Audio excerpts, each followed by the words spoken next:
show these scouts? For one, I mean, being able to showcase what I can do at my weight class. I understand that it's definitely light. During the offseason, I try to be a little bit lighter just so I can show the case that I can run and be fast. So today, I feel like I put a lot of point of emphasis on the drills, being able to run and go through the L drill, the 5-10-5, stuff like that. I really wanted to showcase my speed today. I know 260, 265 as far as interior D lineman is not the ideal weight in the NFL.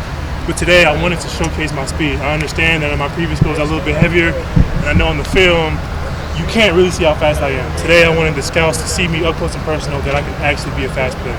And that was the details for today. Does that help you show that you have position versatility? Playing with different fronts and different alignments? Right, yes sir. I feel like it definitely does. Even this past season at Arizona State, we had guys like B.J. Green, Anthony Cooper, Clayton Smith, where we could have played anywhere. And some of our packages, we didn't use them a lot, but I lined up at DN just so we can confuse the upcoming teams and stuff like that. So there's a lot of places where I feel like I can be versatile, can scoot out there for defensive end, maybe not cover nobody, I don't know. But I mean, add in an extra hat to rush off the edge, I feel like I'm fully capable of doing that. So yes, I think showing case that I can be fast can add to a little bit of my versatility for my profile. But like, I'm not just a guy that wants to line up and just attack. I feel like I can understand an offense. I feel like I can understand sets, understand backfields, understand blocks.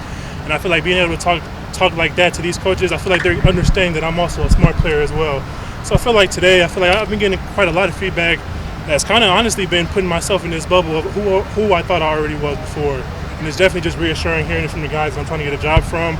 So I can say that a lot of the feedback has been very positive. You're talking about how you physically prepared for today. How do you feel like you mentally prepared for a day like today? I'll be honest with you, man. Yesterday, I definitely had quite a bit of nerves. I think around like 5 p.m., I was really just chilling in my room, and then I had like a big old wave of like heat. I was sweating, I was panicking. But I had to understand that, man, I've been doing this my whole life. The drills aren't any different. Football is no different. I understand that people that are watching me are a lot up close and money is involved. I understand that. But at the same time, I've been doing these drills since I've been 13. And I feel like for the mental aspect, I feel like I was just trying to tell myself that this is art. The more I can sit there and sharpen myself, hone in on the little details, it'll be beautiful by the time I come out here, as long as I keep my mind clear. And even today, I ripped myself out of my cleat. I didn't throw a fit. I didn't start, get in my head. I literally just told my trainer, Jerry, can we get a tape?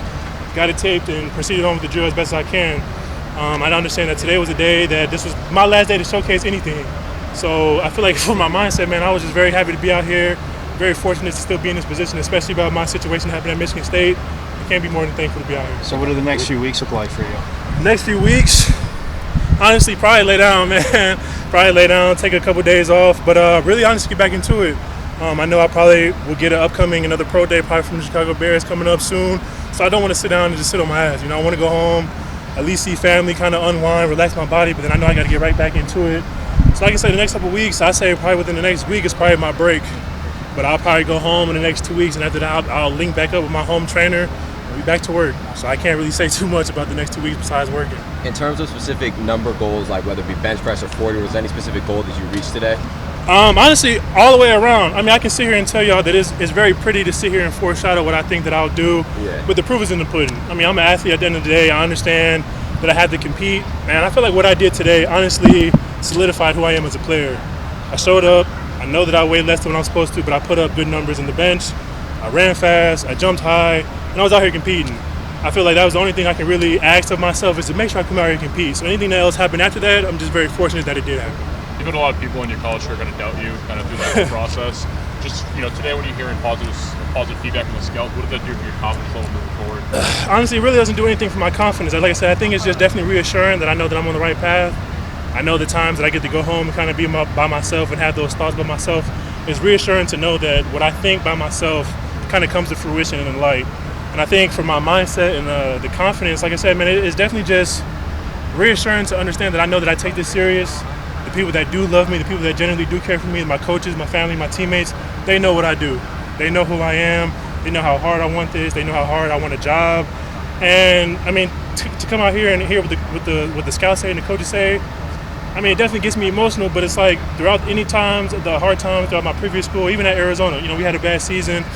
To still be here where I am today, still getting the recognition, still getting the love from everybody, it's truly humbling, man. And I try not to cry, but it's truly inspirational. Just never give up, and like I said, it doesn't really do anything for my confidence. It just keeps me, make sure I know I'm on the right path, for real.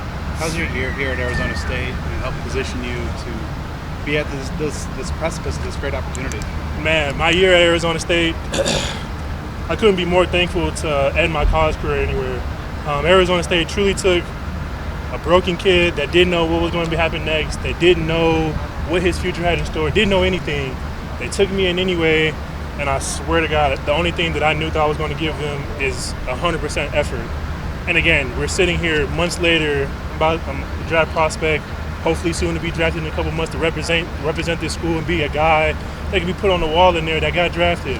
And to me, that'll mean more than anything, to be able to give this program that, the coaching staff that, the coaches this recognition that they can send players to the league.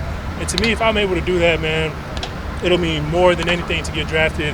But at the same time, I can't be more appreciative than the Sun Devil community, the Sun Devil fan nation, and just being out here. Like I said, they truly took a kid from Chicago, Illinois to Tempe, Arizona, and made him a king here. I feel like they gave me everything I needed to succeed. And again, I'm standing in front of you all answering questions, so I can't be more than thankful.